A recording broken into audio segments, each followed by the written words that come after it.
Hi my dear brothers and sisters, compound interest loan models అయితే మనం చూస్తున్నాము.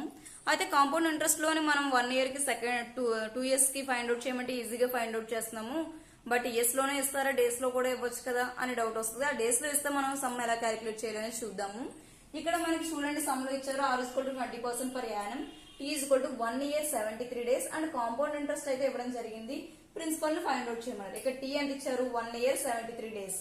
So నేను ఆల్రెడీ చెప్పాను మన డేస్ లో ఇస్తే దాన్ని ఇయర్ లోకి ఎలా కన్వర్ట్ చేసుకోవాలి అనేది. T=1 year 73 days కదా, 73 ని ఇప్పుడు ఇయర్ లో కన్వర్ట్ చేద్దాం. డేస్ వచ్చేసి మనకి ఇయర్ కి ఎన్ని డేస్ ఉన్నాయి, 365 డేస్ ఉన్నాయి. సో 73 అనేది 5 టైమ్స్ పోతుంది.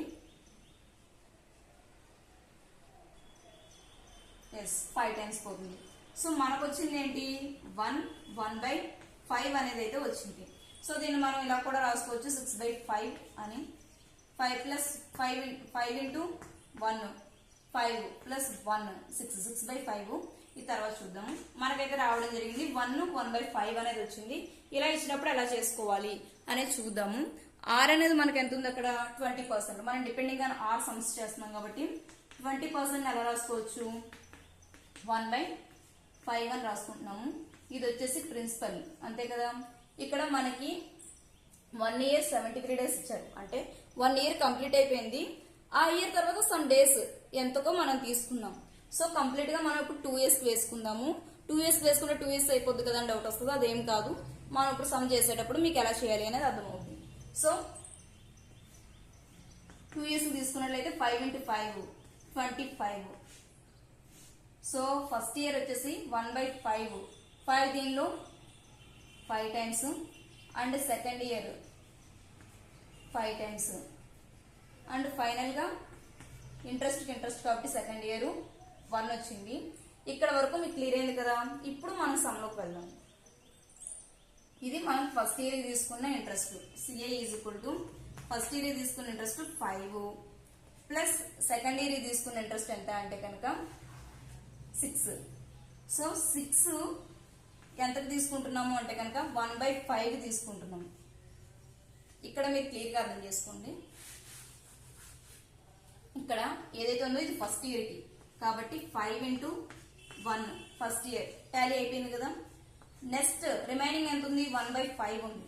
ఆ 1/5 ఇంటూ ఇక్కడ సెకండ్ దానికి ఎంత, 5 + 1, ఇది సెకండ్ ఇయర్ కాబట్టి 5 + 1 6 అయింది. 1/5 into 6, ఇది 2 years గాను వచ్చిన ఇంట్రెస్ట్.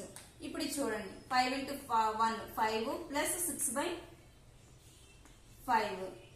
దీన్ని క్యాల్కులేట్ చేయండి. 5 5 25 ప్లస్ 6 31/5 అనేది మనకి కాంపౌండ్ ఇంట్రెస్ట్ అనేది అయ్యింది వాళ్ళు ఇచ్చిన ఇయర్ కి. ఇప్పుడు మనం 2 years కి చేయలేదు, వాళ్ళు ఇచ్చిన ఇయర్ కే మనం చేయడం జరిగింది. ఓకే, ఎంత వచ్చింది కాంపౌండ్ ఇంట్రెస్ట్, 31/5 వచ్చింది.